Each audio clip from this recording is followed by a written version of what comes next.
Let's learn about inventory cycle counts. My company is managing a lot of spare parts inventory, too much to maintain precise counts. We can get close, but just can't verify how accurate we are.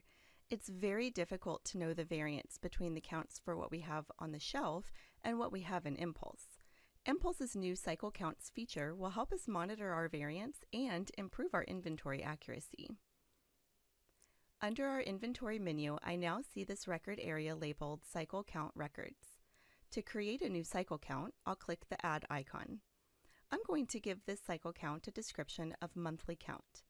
I have to start by choosing the count type. We have two options. The first is Filtered Set. This allows me to filter for the inventory records we want to count on a regular basis. The other option is Random Sample.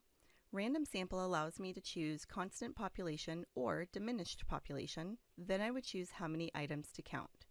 So, for example, if I have 1,000 inventory records in Impulse, a diminished population cycle count will randomly pull 100 items. Then on the next cycle count, another 100 will be randomly pulled from the remaining 900 records. This continues until all inventory records have been counted, at which point the cycle count will reset. For my cycle count here, I'm going to choose Filtered Set because I want my counts to come up for the same general area. So I've created a filter here to pull the items for row 2, section 3 on this cycle count. I'm going to check this box to make sure it's a blind count so the person counting cannot see the current quantities in stock for this count. Now I can select the person that will be doing the count. The next thing we need to do is set the recurrence pattern for this cycle. This is just like setting up our scheduled maintenance records. We'll see in a minute how the conversion process for the cycle count record is the same as the scheduled maintenance record as well. I have the option to use a floating schedule or a fixed schedule. I learned about these schedule types in another Let's Learn video. I'm going to use the floating schedule and have my last done date input here. I have the recurrence pattern set to monthly and can see my next cycle date is May 10th.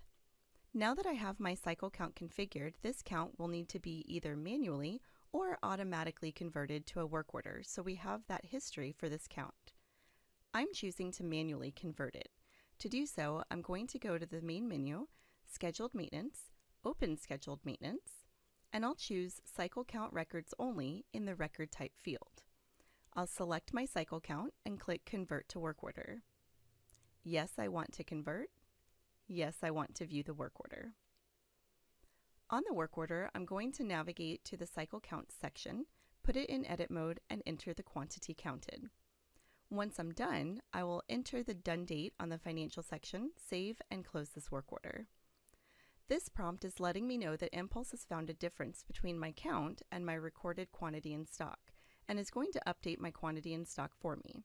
Now if I go back to my cycle count record, I can see the historical section that shows me both my count and my value variance. So here I can see my overall quantities in stock are lower than my quantities counted. This cycle count tool is fantastic. Now I'm going to know for sure how accurate our counts are. Goodbye guesswork. For questions about this topic or any other topic, feel free to email us at support@impulsesoftware.com or give us a call at 800-944-1796.